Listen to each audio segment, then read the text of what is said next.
Isotopes, आइसोबोर, और किसकी बात करी थी, आइसोटोन्स, इन सब की बात करी थी। ठीक है, उनसे भी क्वेश्चन पूछा जा सकता है। और अगर अब हम लोग बात करें, वो हम करते हैं mass energy relation. Mass energy relation, sir जो ये मास एनर्जी रिलेशन दिया है ना, ये दिया था आइंस्टीन ने, ये दिया था आइंस्टीन ने। ठीक है, आइंस्टीन क्या बोले, आइंस्टीन बोले देखो अगर तुम किसी भी चीज को बर्न करते हो, जलाते हो, तो उसके मास में क्या आता है, डिक्रीमेंट आता है, यानी कि उसका मास कम होता है, उसका मास कम होगा। ठीक है, और उन्होंने कहा जो उससे एनर्जी निकलेगी, तो उससे जो एनर्जी निकलती है वो कितनी निकलेगी, तो उन्होंने कहा एनर्जी निकलेगी डेल्टा एम इंटू सी स्क्वायर। डेल्टा एम क्या होता है, वो मास होता है, जो मास क्या हुआ, कम हुआ। एक चीज और, तुमने देखा होगा कुछ लोग बहुत मोटे होते हैं। ठीक है, मोटे वो क्यों हैं, क्योंकि वो मान लो वर्क कितना कर रहे हैं, मतलब कार्य कितना कर रहे हैं, मान लो वर्क कर रहे हैं वो 100 जूल का। ठीक है, और जो कैलोरी ले रहे हैं, यानी कि जो तुम्हारे वो अपना हीट जो ग्रहण कर रहे हैं वो कर रहे हैं 300 कैलोरी, तो बाकी ऊष्मा कहाँ गई, तो उनके शरीर को फैट को इंक्रीमेंट करने में चली गई वो। तो जैसे धीरे धीरे वो एनर्जी को कंज्यूम करते हैं, और एनर्जी को कंज्यूम करते करते एक टाइम ऐसा आता है कि वो क्या होने लगते हैं, वो मोटे होने लगते हैं। भाई एनर्जी कहीं ना कहीं तो जाएगी, तो बेसिकली वो एनर्जी उनका क्या कर रही है, उनके मास को इंक्रीमेंट कर रही है, यानी कि मास को बढ़ा रही है। अब कोई आदमी एक मान लो है सही है, अब वो उसे खाने को नहीं मिल रहा है, तो धीरे धीरे वो क्या हो जाएगा, कमजोर हो जाएगा, क्योंकि काम ज़्यादा कर रहा है, एनर्जी ज़्यादा हो रही है, एनर्जी ज़्यादा जा रही है, और काम क्या कर, और एनर्जी जो ग्रहण कर रहा है, जो ले रहा है भोजन के द्वारा, वो क्या ले रहा है, कम ले रहा है, तो धीरे धीरे उसके मास में क्या हो जाएगी, गिरावट आने लगेगी, यानी कि मास उसका गिरने लगता है। तो इन्होंने यही कहा, जहां पर जो ये डेल्टा एम है ना, ये जो होता है, ये होता है मास डिफेक्ट, ध्यान रखना, मास डिफेक्ट। ठीक है, मास डिफेक्ट। सी क्या होता है, सी तो सबको पता होता है, मैंने कल भी कहा था, अगर सी कहीं भी आए तो सी क्या होता है, स्पीड ऑफ लाइट होती है, speed of light. Delta E is equal to, अब देखो अगर तुमसे नीट कभी क्वेश्चन में ये पूछ ले, नीट क्वेश्चन में पूछेगा कि डेल्टा एम तुम्हें दे रखा हो और तुमसे पूछी जाए बताओ एनर्जी कितनी होगी, तो तुम्हें किससे मल्टीप्लाई करनी पड़ेगी, सी स्क्वायर से मल्टीप्लाई करनी पड़ेगी। अगर मैं मास डिफेक्ट के बारे में बात करूं सर, देखो मास डिफेक्ट के जो क्वेश्चंस रहते हैं, ध्यान रखना ये क्वेश्चन अब कम आते हैं नीट में कम इसलिए आते हैं, इनकी कैलकुलेशन बहुत हार्ड होती है। हार्ड का मतलब ज़्यादा कठिन नहीं होती है, लेंदी होती है, और जहां कैलकुलेशन लेंदी होगी वहां टाइम ज़्यादा लगेगा, और जहां टाइम ज़्यादा लगेगा तो नीट ऐसा क्वेश्चन देगा ही नहीं। इसीलिए नीट इसके क्वेश्चन नहीं देता है, लेकिन ये 12वीं के क्लास के हिसाब से बहुत इंपॉर्टेंट होते थे। ठीक है, 12th में ये बहुत इंपॉर्टेंट होता था मास डिफेक्ट, वो इसलिए इंपॉर्टेंट होता था बहुत ज़्यादा, क्योंकि वहां पर हमारे लिए मोर सफिशियंट टाइम होता है, और उस सफिशियंट टाइम में हम लोग मास हो गया, एनर्जी हो गई, बाइंडिंग एनर्जी हो गई, ठीक है, या बाइंडिंग एनर्जी पर न्यूक्लियस होगा, वो सब निकालना हमें आसान होता है। लेकिन नीट में ऐसा नहीं है, तो जो आता ही नहीं है उसे करने से कोई फायदा नहीं है। और मान लो अगर आ भी जाएगा और एक क्वेश्चन अगर तुम्हारा 5 मिनट ले गया, तो उससे ज्यादा का तुम्हारा क्या कर जाएगा, नुकसान कर जाएगा। तो उससे अच्छा है उस क्वेश्चन को देख के हाथ जोड़ के कहां चले जाओ, अगले चले जाओ। बात समझ रहे हो मेरी? अगर ऐसा क्वेश्चन पहले तो आएगा नहीं, 99% चांसेस है कि आएगा ही नहीं। और मान लो अगर क्वेश्चन कोई आ भी गया मास डिफेक्ट से, ठीक है, तो चुपचाप देखो क्वेश्चन को और आगे बढ़ जाओ, क्योंकि उसमें कैलकुलेशन बहुत ज़्यादा हाई होती है। उससे अच्छा है तुम उससे अच्छा कोई एक बायोलॉजी में क्वेश्चन ठीक करो, ये फिजिक्स में कोई क्वेश्चन है एक ठीक करो, वो ज़्यादा बेटर रहता है। फिलहाल मैं बता रहा हूँ आपके लिए मास डिफेक्ट कैसे। देखो मास डिफेक्ट को हम लोग निकालते कैसे हैं, तो सिंपल सी फॉर्म में हम लोग कल आप पढ़े थे सर, ZXA होता है। Z क्या होता है, जहां पर नंबर ऑफ प्रोटॉन या नंबर ऑफ न्यूट्रॉन, बहुत अच्छे, नंबर ऑफ प्रोटॉन या नंबर ऑफ इलेक्ट्रॉन। A होता है मास नंबर, न्यूट्रॉन क्या होता है, A माइनस Z। अब मैंने कहा इसके पास में कुछ न्यूक्लियस होगा। आपको पता है जो न्यूक्लियस में क्या रहते हैं सर, प्रोटॉन रहते हैं और क्या रहते हैं, न्यूट्रॉन्स रहते हैं। ठीक है सर, स्मॉल n से डिनोट कर दो, ठीक है, प्रोटॉन और न्यूट्रॉन्स रहते हैं। तो जो मास डिफेक्ट होता है यानी कि डेल्टा एम, वो क्या होता है, वो होता है सर डेल्टा एम होगा, देखो Z क्या है, number of proton, number of into एक मास ऑफ प्रोटॉन। तो ये टोटल मास आ गया किसका, प्रोटॉन का, टोटल मास किसका आ गया? प्रोटॉन का। और इसमें क्या है सर? न्यूट्रॉन। न्यूट्रॉन क्या होते हैं जल्दी बताओ सर? ए माइनस, ये न्यूट्रॉनों की संख्या हो गई, into mass of neutron, mass of, ये न्यूट्रॉन हो गए। उसके बाद में क्या आएगा? उसके बाद में आता है माइनस मास ऑफ न्यूक्लियस, इस पूरे न्यूक्लियस का मास। ठीक है, खुद बताओ सर जो न्यूक्लियस होता है किस किस से मिलकर बना होता है?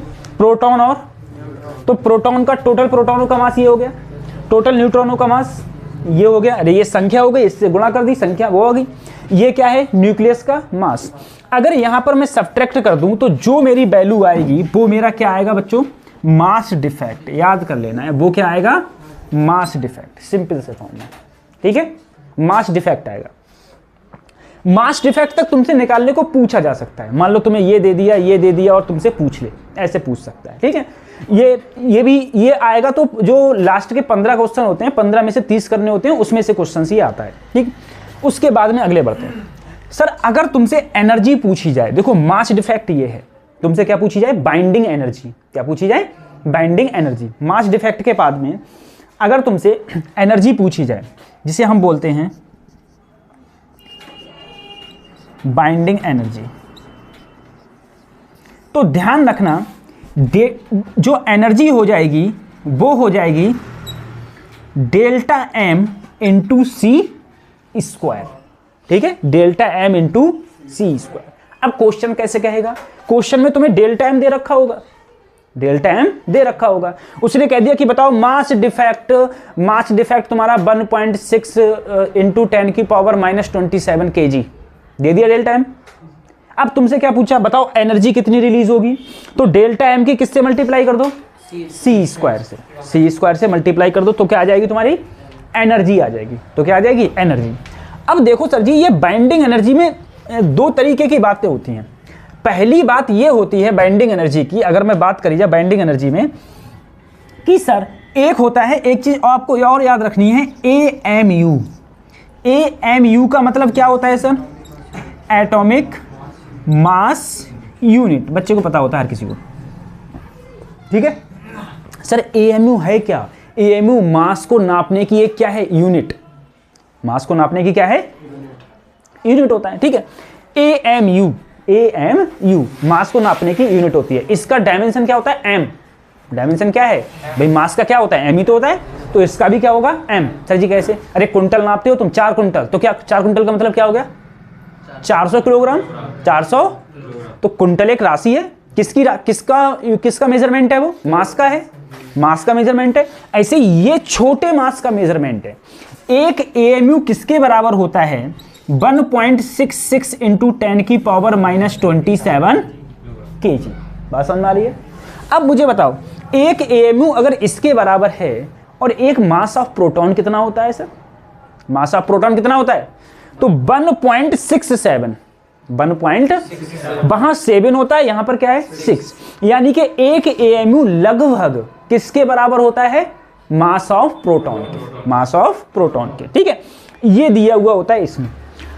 उसके बाद में एक AMU तुम्हारे ये है, ये मास की बहुत छोटी सी यूनिट है। ठीक है, सही है। मैं तुमसे कहूं सर, अगर तुमसे बाइंडिंग एनर्जी पूछी जाए, ध्यान रखना, अगर तुमसे बाइंडिंग एनर्जी पूछी जाए, बाइंडिंग एनर्जी, अब उसमें बाइंडिंग एनर्जी में तुमको क्या बात को याद रखना है? बाइंडिंग एनर्जी में तुमको ध्यान रखना है कि मान लो बाइंडिंग एनर्जी में तुमको याद रखना है बेटा, अगर डेल्टा एम इतना है, ये है, या फिर इतना मास अगर खत्म हो, खत्म का मतलब खत्म, नष्ट हो जाए। ठीक है, इतना मास क्या हो? नष्ट हो। इतना मास अगर नष्ट होता है, यानी कि सर अगर एक AMU मास को मैं अगर एनर्जी में बदलूं, किस में बदलूं? एनर्जी में। ठीक है, तो जो एनर्जी आती है वो आती है 931.5 mega electron volt. Mega electron, mega का मतलब 10 की घात 6, 10 की घात 6, ध्यान रखना, मेगा का मतलब 10 की घात 6। और तुम ये भी अच्छी तरीके से जानते हो कि अगर तुम इलेक्ट्रॉन वोल्ट को जूल में कन्वर्ट करोगे तो एक इलेक्ट्रॉन वोल्ट 1.6 इंटू 10 की पावर -19 जूल के, ये भी तुम अच्छे तरीके से जानते हो। ठीक है। एक इलेक्ट्रॉन वोल्ट 1.6 इंटू 10⁻⁻19 जूल के बराबर होता है।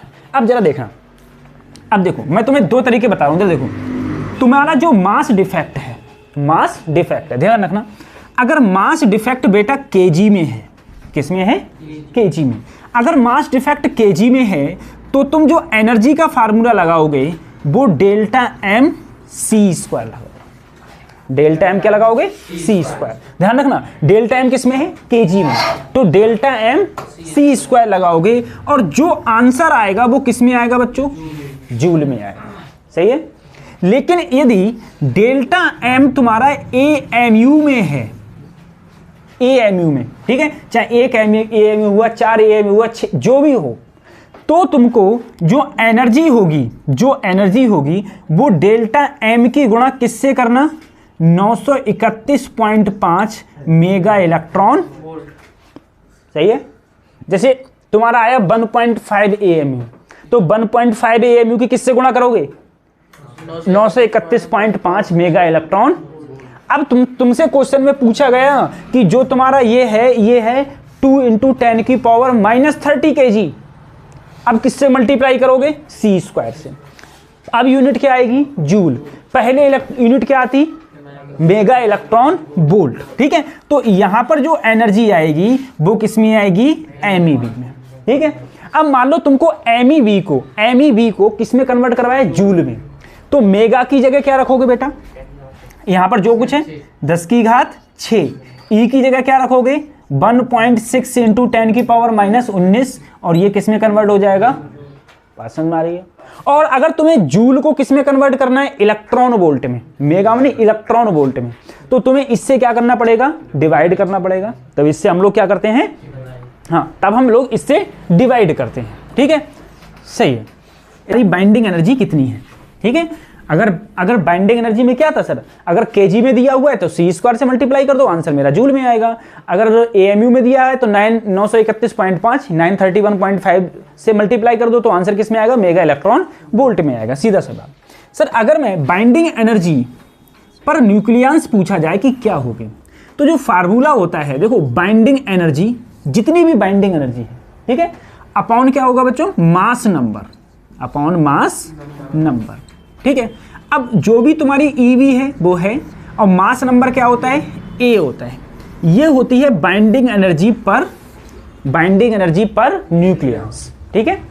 अगर तुम्हें किसी भी क्वेश्चन में बाइंडिंग एनर्जी दे रखी है और तुमसे वो एटम दे रखा है और तुमसे पूछा जाए बताओ बाइंडिंग एनर्जी पर न्यूक्लियस कितनी होगी, तो तुमको बताना है कि ए से डिवाइड करने के बाद बाइंडिंग एनर्जी पर न्यूक्लियस कितनी होगी। ठीक है।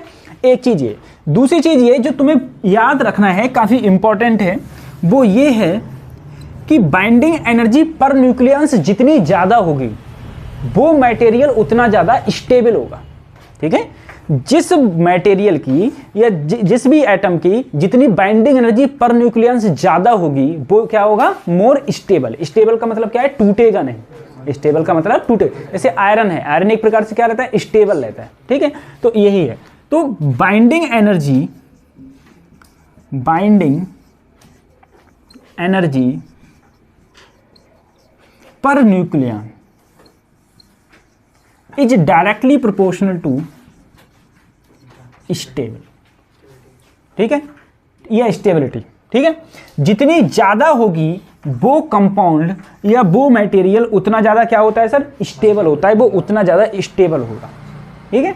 ये है सबसे पहला जो क्वेश्चन है, इसमें कहा गया बाइंडिंग एनर्जी ऑफ क्लोरीन दे दिया और क्या दे दिया? फास्फोरस। तुम्हें क्लोरीन का इतना है और फास्फोरस का उतना है। तुमसे पूछा है इनमें से कौन ज्यादा स्टेबल होगा, तो कौन ज्यादा स्टेबल होगा तो उसके लिए तुम्हें क्या निकालनी पड़ेगी? Binding energy. और तुम जानते हो जिसकी बाइंडिंग एनर्जी ज्यादा वो क्या होगा? ज्यादा स्टेबल। ठीक है। इस टाइप से क्वेश्चन ज्यादा पूछे जाते हैं इसमें। तो अगर मैं सबसे पहले बाइंडिंग एनर्जी निकालूं, बाइंडिंग एनर्जी पर न्यूक्लियस निकालूं, किसका निकालूं सर? मान लो क्लोरीन का। किसका निकाला? क्लोरीन का। तो ऊपर क्या है? 287.67, यही तो बाइंडिंग एनर्जी है। ये क्या है? Binding energy. पर न्यूक्लियस निकालेंगे यानी कि किससे डिवाइड करेंगे सर? 35 से। भाई ए क्या है? 35 है। अगर मैं दूसरे का देखूं बाइंडिंग एनर्जी, वो भी किसका? फास्फोरस का। तो यहाँ क्या है 262.48 और किससे डिवाइड की जाएगी इसमें, देखो क्या है ऊपर 31, ऊपर क्या है 31। बात समझ में आ रही है। अगर सर मैं इसको डिवाइड करूं, अब तुम्हें ये देखना है कौन सा ज्यादा होगा और कौन सा कम आएगा, कौन सा ज्यादा होगा और कौन सा कम। तो ऐसे तो तुम्हें देख के तुम ज्यादा अनुमान लगा नहीं सकते, तो क्या करो सबसे पहले इसे डिवाइड करने की कोशिश करो। जैसे 5 से काटा, ठीक है, 5 सत्ते 35, 25, 26, 27, 28, ठीक है, फिर 35, फिर 55, 25, फिर 5 तियां 15, सही है। अब 7 से डिवाइड करो, इसे 7 से डिवाइड करोगे तो बोलो कितना आएगा 56, फिर 7 दूनी 14, लगभग इतना आ रहा है, ठीक है, इतना ही तो आ रहा है, 8.2 के करीब आ रहा है। अब इसमें देखो, इसमें किससे काटोगे बच्चों, इसमें 30 से ही अगर 31 से काटोगे तो देखो 3 दूनी, देखो अगर 30 क्या करें, अच्छा 8 तियां 24, ठीक है। देखो अगर 8 से करूंगा तो 8 एकम 8, 8 तियां 24, ठीक है, तो 8 बार जाएंगे। अब इसमें से कितने बचेंगे सर, 262 में से इतने घटाएंगे तो यहाँ पर कितने बचे, 8 4 12, यहाँ कितना बचा सर, एक ही तो बचा, उतार लिए क्या सर, 4 उतार लिए। अब देखो डिवाइड करो 31 से, तो 3 चौक 12, अगर 4 एकम 4, 4 तियां 12, तो यहाँ पर लगभग 4 आ रहे हैं, नहीं आ रहे हैं। यहाँ क्या है 8.2 और यहाँ क्या है लगभग 8.4, कौन सी ज़्यादा है, 8.4 ज़्यादा है। 8.4 ज़्यादा है, इसका मतलब सर मोर स्टेबल कौन होगा, हाँ मोर स्टेबल कौन सा होगा, फास्फोरस मोर स्टेबल होगा, ये मोर स्टेबल होगा, ठीक है।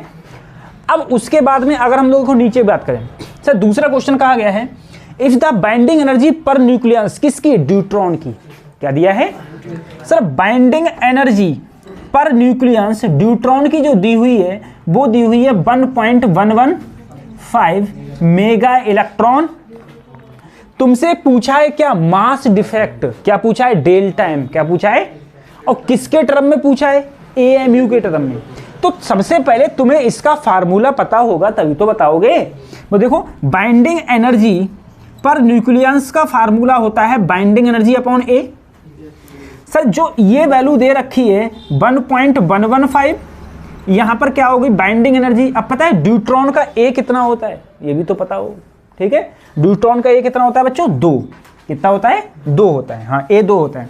अगर मल्टीप्लाई करोगे तो देखो 5 दूनी 10, 2 एकम 2 और 1, 2 एकम 2 एकम, तो ईवी की वैल्यू क्या ये आई, ईवी की वैल्यू क्या आई, ये इतनी तो आई, क्या आई है बेटा, मेगा इलेक्ट्रॉन वोल्ट।